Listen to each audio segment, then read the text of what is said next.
So I started by breaking down some oversized panels with my track saw. And one thing that I like to do is use some painter's tape to mark out all of the pieces so that I don't accidentally cut a finished piece. And all of the tape that you see on this project video was provided by our friends over at XFasten.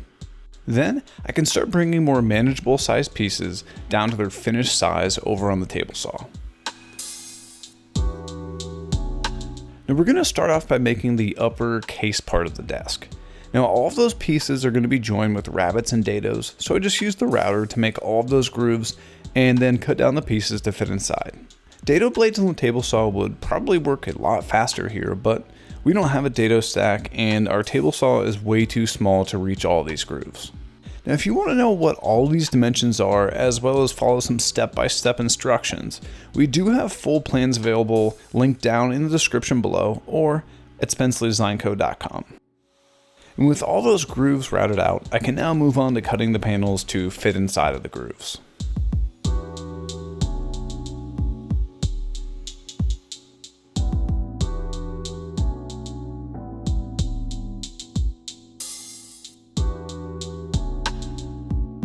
The only real challenge here is that the outside most panels have rabbets cut into them to accept the back panel. And just take your time here so that the offcut doesn't shoot back at you.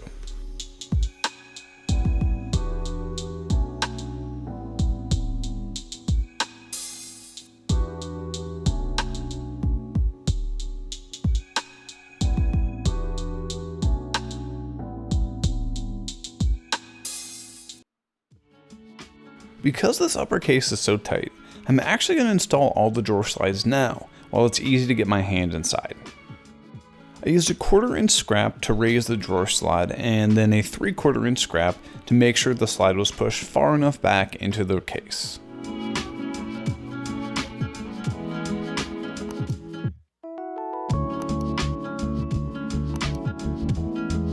With all the drawer slides installed, I can make the drawer boxes out of some 1/2 inch plywood and then use the router table to add a chamfer to the bottom panel to clean it up a little bit.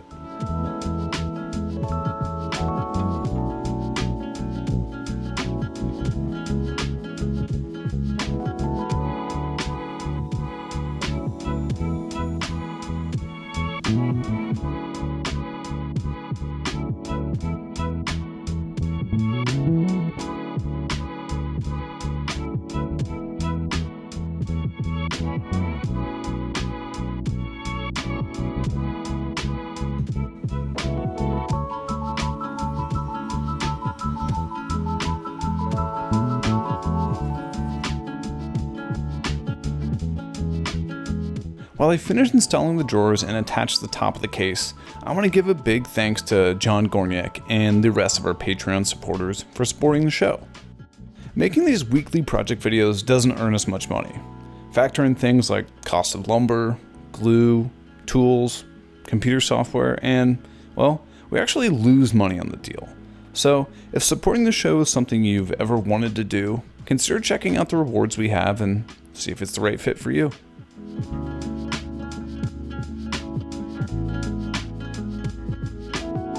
While the glue on the upper case dries, I'll make an MDF template for the integrated drawer pulls.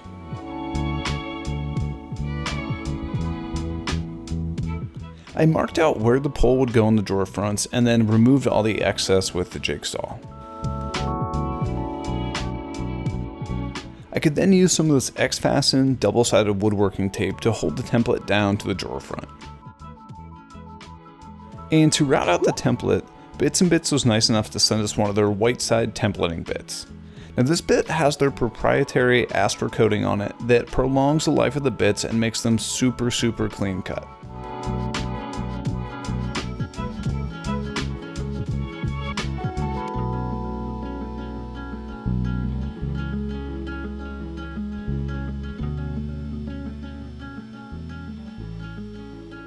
Once the shape is transferred from the template to the workpiece, I can take the drawer front to the router table to finish the shaping and then attach the drawer front with some double-sided tape and screws.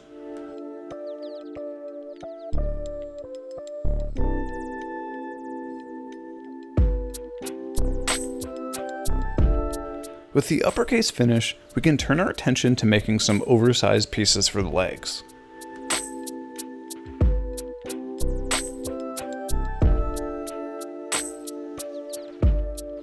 Now these front legs have a 20-degree angle cut on the top, so I use my miter gauge to make that cut.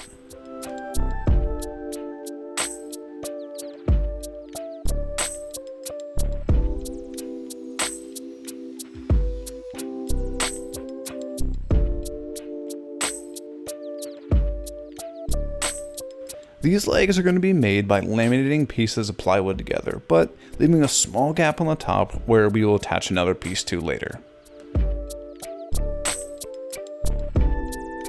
Now I was going to grab some of these Harbor Freight clamps, but Pony Jorgensen was nice enough to send us over some new clamps, and they're light years better than the Harbor Freight ones that we have been using.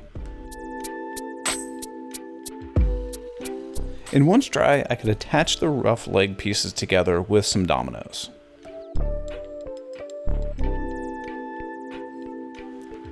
And to make the curves on the legs identical, I'm going to make a leg template out of MDF.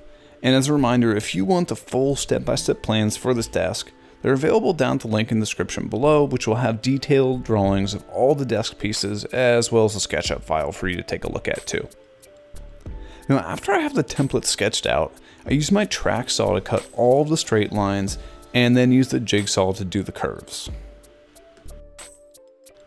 Now one of the things that I do most is clamp pieces to my workbench, and these gear clamps from Pony Jorgensen make it super fast and easy. So right here, I'm just going to get close to the curves, and I'll finalize the shape with these drum sanders from Gator Finishing.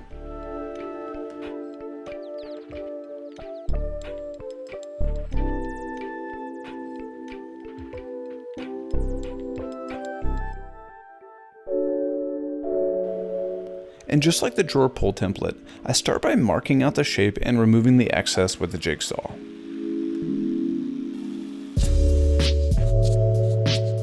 I'll then secure the template down with some X-Fasten double-sided tape and copy the template with the router. And if you made it this far in the video, we just want to say thanks for stopping by and consider subscribing to our channel if you like it.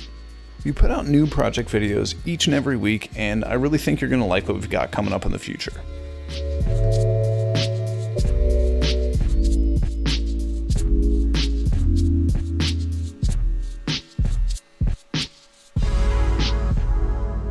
Now, I'll admit, I made a mistake here. This top piece was actually supposed to be connected to the bottom piece of the leg. And how I have it now makes the leg connect way too low on the case, and it's actually supposed to be right about here. Luckily, that's nothing a little creativity can't fix.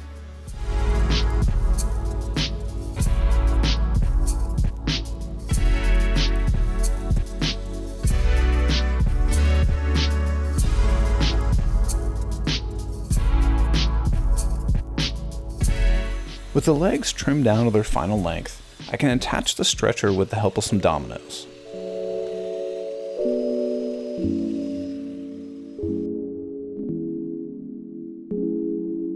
The final thing that I need to do is mark out locations for dominoes between the case and the legs. Now, pretzel rods are the official snack of Spencer Design Co. and the perfect shop food. And if you have something better, let me know down in the comments.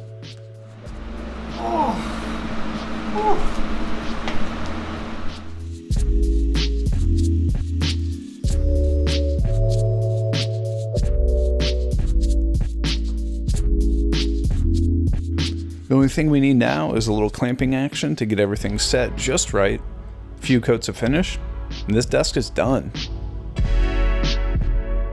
Working from home seems like it'll be the new normal, but we're pumped to finally have a desk to work at during this whole COVID shutdown. Check out one of these other videos while you're here, and if you want to get some awesome rewards and support the channel, check us out on Patreon. See you on the next one.